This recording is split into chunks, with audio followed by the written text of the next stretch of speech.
Good morning everyone, my name is Arfa Nabeel और आज हम करने जा रहे हैं भक्ति सूफी परंपराओं के कुछ इंपॉर्टेंट एमसीक्यूज़ और कुछ इंपॉर्टेंट क्वेश्चंस। सबसे पहले हम 8 मार्क्स के क्वेश्चंस देखेंगे और उसके बाद हम एमसीक्यूज़ देखेंगे। चलिए आइए स्टार्ट करते हैं भक्ति सूफी परंपराओं के कुछ इंपॉर्टेंट क्वेश्चंस। तो सबसे पहला क्वेश्चन जो आपको यहाँ पर लिखा हुआ दिख रहा है वो है कबीर की शिक्षाओं की व्याख्या कीजिए और उन्होंने कविताओं के माध्यम से परम सत्य का वर्णन किस तरह किया है। तो कबीर जो थे वो बहुदेववाद का खंडन करते थे। उनका ये मानना था कि एक ही ईश्वर होता है। मूर्ति पूजा का भी कबीर ने खंडन किया है। जाति भेदभाव के कबीर विरुद्ध थे। हिंदू मुसलमानों के धार्मिक आडंबर जो होते हैं, मतलब हिंदू मुसलमान के जो धार्मिक क्रियाकलाप होते हैं जैसे कि पूजा करना, नमाज पढ़ना, ये सारी चीज़ों के जो कबीर जो थे ये बिल्कुल सख्त खिलाफ थे। उसके बाद परमात्मा को इन्होंने निराकार बताया है। नाम सिमरन पर बल दिया है कि अगर आपको भगवान की प्राप्ति करनी है, ईश्वर की प्राप्ति करनी है तो आप उनका नाम सिमरन करो। भक्ति के माध्यम से मोक्ष की प्राप्ति, मोक्ष प्राप्त करने के लिए क्या करना पड़ेगा? आपको भक्ति करनी पड़ेगी। एक ईश्वरवाद और मानवता पर जोर दिया है कबीर ने। उसके बाद आगे जो इसका आंसर है वो ये है, परम सत्य को कबीर ने कई नाम दिए हैं। जैसे कबीर इस्लामी दर्शन में सत्य को क्या बोलते हैं? अल्लाह, खुदा, हजरत और पीर। वैसे वेदांत दर्शन में कबीर कहते हैं कि जो सत्य है वो अलग है, निराकार है, ब्रह्मण है, आत्मन उसको कहते हैं। कबीर की 3 परिपाटियां आपको जरूर याद रखनी है, कबीर बीजक, कबीर ग्रंथावली और आदि ग्रंथ साहिब। ये कबीर की 3 परिपाटियां हैं, ये आपको याद रखनी है। ठीक है, उसके बाद अगला सवाल आपको लिखा हुआ दिख रहा है, लिंगायत कौन थे? जाति प्रथा के विशेष संबंध में सामाजिक व आर्थिक क्षेत्र में उनके योगदान की व्याख्या कीजिए। चलिए देखते हैं। तो लिंगायत कौन थे? तो 12वीं शताब्दी में कर्नाटक में बासवन्ना नामक एक ब्राह्मण ने इस लिंगायत परंपरा की वीरशैव परंपरा की, इसको क्या बोलते हैं? इसका एक नाम आपको याद रखना है, वीरशैव परंपरा भी इसको कहा जाता है। ठीक है, बासवन्ना पहले जैन मत को मानते थे और चालुक्य राजा के दरबार में मंत्री थे। इनके अनुयायी क्या कहलाए? इनके अनुयायी जो थे वो लिंगायत कहलाया। आपको याद रखना है 12वीं शताब्दी में ये शुरू हुआ था और कर्नाटक से ये स्टार्ट हुआ था। उसके बाद ये देखिए, सामाजिक आर्थिक क्षेत्र में इनका क्या योगदान है, मतलब लिंगायतों का वीरशैव परंपरा से समाज में क्या चेंज आया। तो सबसे पहले तो देखिए, ये शिव की उपासना लिंग के रूप में करते थे और इनका ये विश्वास था कि देखिए मृत्यु के बाद सब शिव में लीन हो जाते हैं। पुनर्जन्म को मानने से इन्होंने साफ इनकार कर दिया था कि पुनर्जन्म कुछ नहीं होता, सब शिव में मिल जाते हैं। और अपने मृतकों को ये दफनाते थे, मतलब जैसे ब्राह्मणवादी परंपरा के अनुसार तो इनको क्या करना चाहिए था? इनको जलाना चाहिए था, पर ये दफनाते थे। और जाति प्रथा का इन्होंने घोर विरोध किया है और वयस्क विवाह कि एक अडल्ट अपनी मर्जी से विवाह कर सकता है और विधवा पुनर्विवाह, ठीक है, विडो की भी री मैरिज के लिए इन्होंने क्या बोला है? इन्होंने मान्यता प्रदान करी है। उसके बाद अगला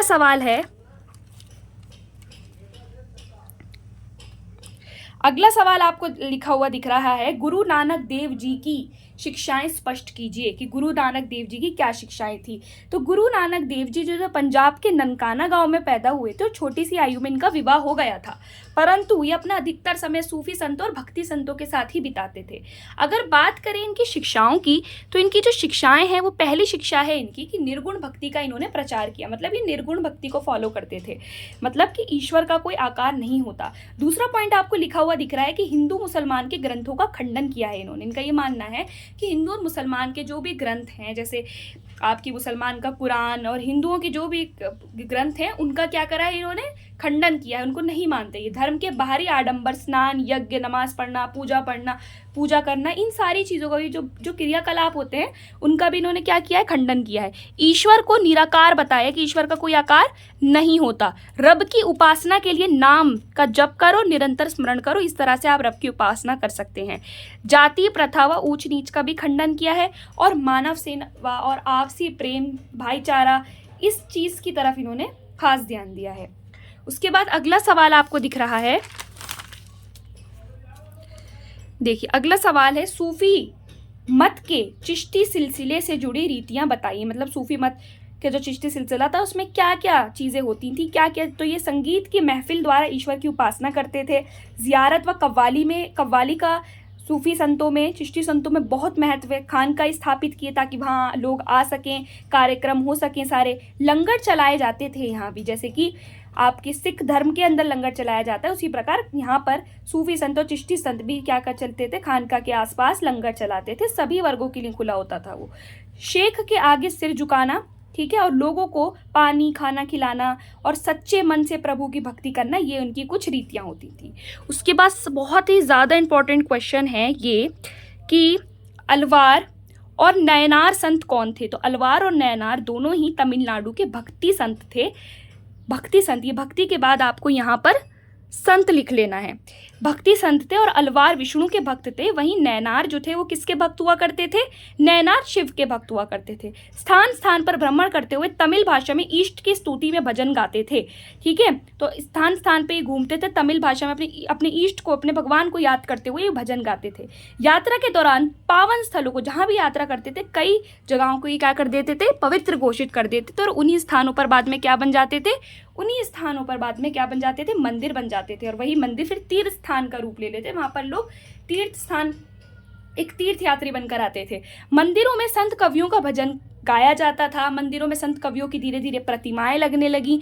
और उसके बाद अलवारों का बहुत ही इंपॉर्टेंट ग्रंथ ये आपको याद कर लेना है, नलयरा दिव्य प्रबंधम, तमिल वेद है ये। और इस ग्रंथ की तुलना किससे की गई है, 4 वेदों के समान इसको बताया गया है। अगर बात करें तो जाति प्रथा का इन्होंने खुलकर विरोध किया है। जैसे कि अब में लिंगायत का भी हमने पढ़ा था, तो उसी तरह से अलवारों ने और नयनारों ने भी क्या करा है, जाति प्रथा का और ब्राह्मण के प्रभुत्व का, जो ब्राह्मण अपना इतना ज़्यादा डोमिनेंस दिखाते थे, उसका क्या करा, इन्होंने विरोध किया है। किसने, अलवारों ने और नयनारों ने। किसकी तरह, बिल्कुल लिंगायतों की तरह। तो जो लिंगायत के कुछ पॉइंट्स हैं वो भी आप इसके अंदर डाल सकते हैं। उसके बाद अगला सवाल जो है वो ये है, क्यों और किस तरह शासकों ने नयनार और सूफी संतों के साथ संबंध बनाया। या फिर ये भी सवाल हो सकता है कि शासक वर्ग जो था वो सूफी संतों के साथ और आपका नयनारों के साथ या अलवारों के साथ संबंध क्यों बनाते थे। तो देखिए, नयनार व अलवार संतों का कृषकों में, खासकर जो वेलाल कृषक थे, बहुत अमीर किसान हुआ करते थे, ये हेड हुआ करते थे किसानों के। एक तरीके से आप ये समझिए कि वेलाल कृषकों में इनका बहुत सम्मान था। आप खुद सोचिए, अमीर क्लास किससे संबंध स्थापित करना चाहती है, अमीर क्लास से। तो अब ये वेलाल कृषक किसका सम्मान करते थे, ये वेलाल कृषक जो थे ये सम्मान करते थे आपका अलवारों और नयनारों का। तो राजा भी इन्हीं से संबंध बनाना चाहेगा, अलवारों और नयनारों से। उसके बाद चोल सम्राटों ने देवीय समर्थन के लिए मंदिरों का निर्माण कराया, ठीक है, ताकि देवीय समर्थन प्राप्त हो सके। लोग ज़्यादा ऑथेंटिक समझेंगे ना राजा को कि हाँ देखिए ये राजा कितना अच्छा है कि देवी देवताओं की मूर्तियां बना रहा है, तो कनेक्ट कर पाएंगे लोग उससे। चोल सम्राटों ने मंदिरों में शैव भजनों का भी गायन करवाया, ठीक है। बहुत सारे चोल सम्राट ऐसे थे जिन्होंने शैव भजनों का गायन स्टार्ट कराया। उसके बाद कुछ पॉइंट्स हैं ये, सम्राटों ने भजनों का संकलन करवाया। चोल सम्राट प्रांतक प्रथम ने कई धातु की मूर्तियां शिव मंदिरों में स्थापित कराई। क्या नाम है, याद रखना है आपको, प्रांतक प्रथम ने जो धातु की मूर्तियां थी वो स्थापित करवाई थी शिव मंदिरों में। मंदिरों के लिए भूमिदान, ठीक है, चोल सम्राट जो देते वो क्या होते थे, मंदिरों के लिए भूमिदान देते थे। ये सारी चीज़ें वो क्यों कर रहे हैं, ताकि अलवारों और नयनारों से क्या हो सके, संबंध बन सके, उनके रिलेशनशिप थोड़ा स्ट्रांग हो सके। अब ये देखिए, मंदिरों के नाम याद रखने हैं आपको, चिदम्बरम, तंजावुर और गंगे कोड चोलपुरम, ये शिव मंदिर है, ये भी चोल सम्राटों की सहायता से ही बनाए गए थे। उसके बाद उत्तर भारत के मंदिर को भी शासकों की सहायता से ही बनाया गया। जो उत्तर भारत में मंदिर देखते हैं वो भी कई चोल सम्राटों की मदद से बनाए गए थे। उसके बाद देखते हैं सूफी संतों के साथ इन्होंने किस तरह से संबंध स्थापित किए। तो सूफी संतों की, अब ये देखिए, सूफी संत की धर्मनिष्ठा विद्वता देखकर लोग उनसे बड़े आकर्षित होते थे। लोग उन पर अपना विश्वास दिखाते थे और लोगों में वो बहुत ज़्यादा लोकप्रिय होते थे सूफी संत। अब लोगों में लोकप्रिय हैं तो सूफी संतों से राजा को भी क्या बनाने पड़ेंगे, संबंध बनाने पड़ेंगे। उसके बाद सुल्तानों ने खानकाहों को कर मुक्त भूमि अनुदान दी, चिश्ती धन और समान के रूप में, ये समान लिखा हुआ है, ठीक है, समान के रूप में दान स्वीकार। परंतु सारा जो पैसा होता था, जो जितना भी वो पैसा आता था इनके पास, चिश्तियों के पास, राजाओं से, वो सारा पैसा किस पे लगा देते थे, जो महफिलें सजती थी खानकाहों के आसपास, गरीबों पर ये सारा पैसा अपना लगा देते थे। मतलब अपने पास ये कुछ नहीं रखते थे, ठीक है।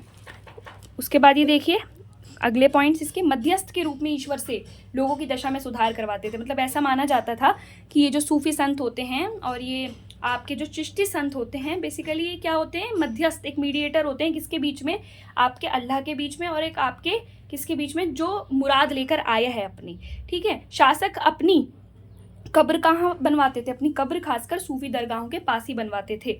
अकबर द्वारा 14 बार अजमेर की दरगाह पे जाया गया अपनी इच्छा पूर्ति के लिए। जब बेटे के लिए भी वो कहाँ पर गए थे? अकबर अजमेर की दरगाह पर गए थे। शासकों ने सूफी संतों की सहायता से उल्मा द्वारा शरिया की मांग को ठुकरा दिया। देखिए शासक, अब ये आपको मैं बताती हूँ ये पॉइंट क्या लिखा हुआ है। ये लिखा हुआ है कि शासकों ने सूफी संतों की सहायता से, सूफी संत जो होते थे वो उल्मा द्वारा शरिया की, मतलब शरिया पर एक तरीके से, पूरी तरीके से नहीं चलते थे। तो शासकों ने किसकी मदद, अब सूफी संत भी मुसलमानों में बहुत फेमस थे, तो अब और अधिकतर जनता जो थी वो क्या नहीं थी, मुसलमान नहीं थी, तो सारी जनता जो थी वो क्या नहीं कर सकती थी, फॉलो, शरिया फॉलो नहीं कर सकती थी। तो इस वजह से उन्होंने किसका सहारा लिया? सूफी संतों का सहारा लिया, क्योंकि सूफी संत जो थे वो शरिया पर निर्भर नहीं थे। ठीक है, शासकों ने उसके बाद मोहम्मद बिन तुगलक शेख मोइनुद्दीन की दरगाह पर भी गए थे। तो ये कुछ पॉइंट्स हमें इससे रिलेटेड लिखने हैं कि राजा और सूफी संतों का क्या संबंध रहा है। मोहम्मद बिन तुगलक हो गए, गयासुद्दीन बलबन हो गए, ये सारे लोग जो थे ये दरगाहों पर जाया करते थे, अकबर भी। उसके बाद नेक्स्ट सवाल आपको ये दिख रहा है लिखा हुआ, भारत इस्लामी जगत का अंग कैसे, मतलब भारत के अंदर इस्लाम किस तरह से फैला, भारत में किस तरह से इस्लाम फैला? तो 711 ईस्वी में मोहम्मद बिन कासिम नामक एक अरब सेनापति ने सिंध को जीता और उसके बाद इस क्षेत्र में इस क्षेत्र को खलीफा के क्षेत्र में मिला लिया। अब खलीफा का रूल वहाँ पे चलने लगा, इस्लामी रूलर बन गया। उसके बाद 13वीं शताब्दी में तुर्क और अफगानों ने दिल्ली सल्तनत की नींव रखी। हमें पता है कि 13वीं शताब्दी में भारत के अंदर दिल्ली सल्तनत की स्टार्टिंग हो चुकी थी। अब दिल्ली सल्तनत के अधिकतर रूलर, सारे ही रूलर वर्ग की क्या थे? मुसलमान थे। तो यहाँ पे धीरे धीरे जनता पर, जो नॉन मुस्लिम जनता है उस पर भी क्या होने लगा? प्रभाव होने लगा। और फिर यहाँ पर हम ये देखते हैं कि धर्म परिवर्तन भी होते हैं, जिस वजह से धीरे धीरे भारत के अंदर क्या होने लगा? हम इस्लामी प्रभाव देखने लगे। उसके बाद बहुत से क्षेत्रों में शासक जो थे उनका जो धर्म था वो इस्लाम था। 16वीं शताब्दी में मुगल साम्राज्य की स्थापना हुई, उसमें भी जो ज़्यादातर सारे शासक क्या थे? मुसलमान थे। उसके बाद 18वीं शताब्दी में क्षेत्रीय राज्य उभरे, उसमें भी शासक क्या थे? मुसलमान थे। इस तरह से आप बता सकते हैं कि इस भारत इस्लामी जगत का हिस्सा कैसे बना। उसके बाद एक और बहुत इंपॉर्टेंट क्वेश्चन है, मीराबाई। मीराबाई जो थी वो भक्ति लहर की प्रसिद्ध कवित्री थी और इनके, हमें ये पता है कि कृष्ण की बहुत दीवानी थी, कृष्ण को ही अपना पति मान बैठी थी। ठीक है, मारवाड़ के मेड़ता जिले की राजकुमारी थी। सिसोदिया वंश में इनका विवाह हुआ था और इनको विष दे के मारने की भी कोशिश की गई थी। इस वजह से ये अपने ससुराल से भाग गई थी और घुमक्कड़ गायिका ये बन गई थी। इन्होंने भी जाति प्रथा का विरोध किया है और इनके जो पद हैं, इन्होंने जो लिखा है वो गुजरात और राजस्थान में आज भी गाए जाते हैं। उसके बाद आपको अगला सवाल ये दिख रहा है, धार्मिक परंपराओं का पुनर्निर्माण के लिए उपयोग स्रोत। कौन से स्रोत धार्मिक परंपराओं के पुनर्निर्माण के लिए यूज़ हो सकते हैं? तो हमें पता है धार्मिक ग्रंथ हम देख सकते हैं, पुरातत्व धार्मिक ग्रंथ पढ़ते हैं, धार्मिक इमारतें का विश्लेषण करते हैं, संत कवियों की रचनाएं पढ़ते हैं, साहित्य मूर्तिकला देखते हैं, वहाँ की साहित्य और मूर्तिकला। ठीक है, तो इन सारी चीज़ें से हम धार्मिक परंपराओं का पुनर्निर्माण कर सकते हैं। कुछ पॉइंट्स इंपॉर्टेंट हैं, ये देखिए। तमिलनाडु की 2 कवित्रियों के नाम, तो अंडाल और कराईकल, ये बहुत इंपॉर्टेंट है। अंडाल और कराईकल आपको याद रखना है, ये तमिलनाडु की 2 कवित्रियाँ हैं। ठीक है, और जिम्मी का क्या मतलब होता है? जिम्मी का मतलब होता है वह मुस्लिम क्षेत्र, मुस्लिम शासित क्षेत्र जहाँ पर गैर मुस्लिम रहते हैं और उनको संरक्षित रखा जाता है, इसलिए इस क्षेत्र को क्या कहा जाता है? जिम्मी कहा जाता है। चलिए ठीक है, थैंक यू सो मच। अगर आपने ये वीडियो पूरी देखी है